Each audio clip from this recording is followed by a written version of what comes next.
呢度係中國廣東省四邑地區開平，呢度係以碉樓聞名於世，亦都係非物質文化遺產嘅重要地點。呢片土地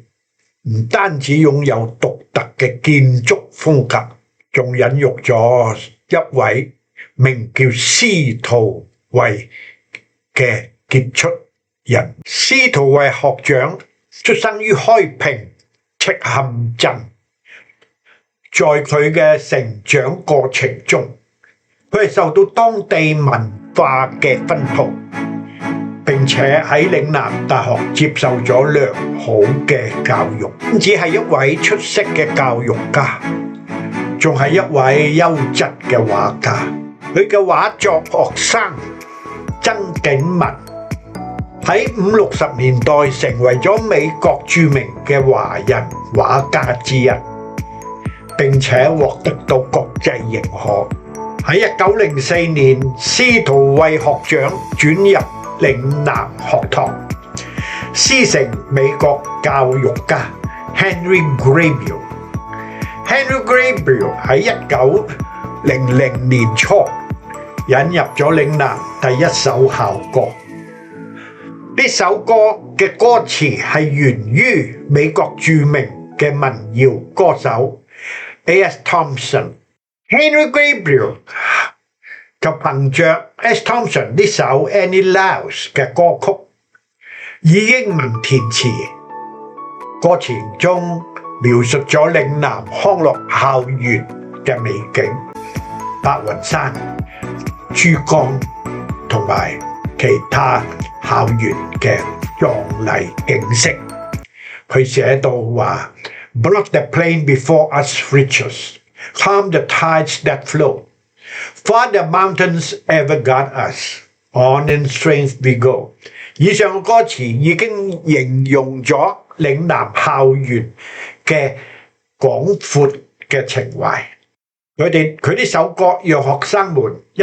起唱，呢樣嘅背景激發咗司徒惠學長嘅創作靈感。後來司徒惠學長為咗唔識英語嘅學生都能夠唱誦呢個校歌，於是佢請咗國文教師陳輯五先生一同將佢歌詞譯成中文。平原廣闊，遼近目前，江水流其間。群丘遠曉，行為將污，粉錢莫為難。呢個咁嘅中文填詞，實際上同英文填詞認真貼切，亦都能夠形容到校園嘅美景。喺1911年，司徒惠嘅嶺南大學校徽亦都得到校方認可並予以採用。校徽融合咗白雲、珠江、荔枝樹等元素，象徵着嶺南文化同埋自然之美。喺校徽設計過程中，佢用心良苦，力求每個元素同嶺南嘅歷史同埋文化相連結。校徽中嘅山、河、樹同埋小徑都具有深層嘅象徵意義。白雲山象徵着人生嘅最高理想，珠江則象徵着嶺南教育嘅傳承，荔枝樹象徵着嶺南人嘅使命感，而小徑則代表着嶺南人默默耕耘向未來發展嘅信念。呢個獨特嘅校徽描述咗校園景色，讓校友們無論身在何方，都能夠感受到嶺南一家親嘅情懷。校徽嘅顏色以灰色為底，紅色為主體，象徵着忠義堅強。呢份紅灰精神代表着嶺南不斷前進、開創未來嘅決心。後來到1958年，司徒惠學長再次將呢個校徽重新再畫過，作為佢嘅藝術生涯中嘅最後主要嘅作品。司徒惠學長嘅畫作數以百計，由佢嘅堂兄司徒錢醫生喺60年代至80年代陸續捐贈俾美國嶺南基金，而司徒錢醫生同佢嘅家族亦設立咗司徒錢助學基金，顯示咗佢哋對嶺南大學嘅偉大貢獻。司徒惠學長自從1922年已經創立咗嶺南大學香港分校嘅小學，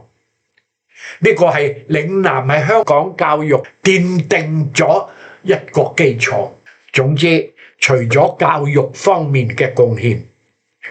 司徒惠學長亦都有卓越嘅成就。佢喜愛畫菊花同埋其他花卉，經常喺司徒拔道、嶺南校園嘅上元等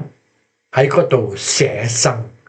據伍步江學長憶述，佢曾經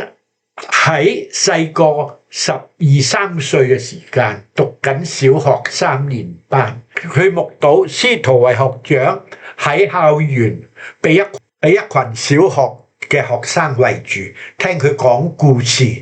睇佢畫畫，呢啲生動嘅場景讓司徒惠學長更加立體。喺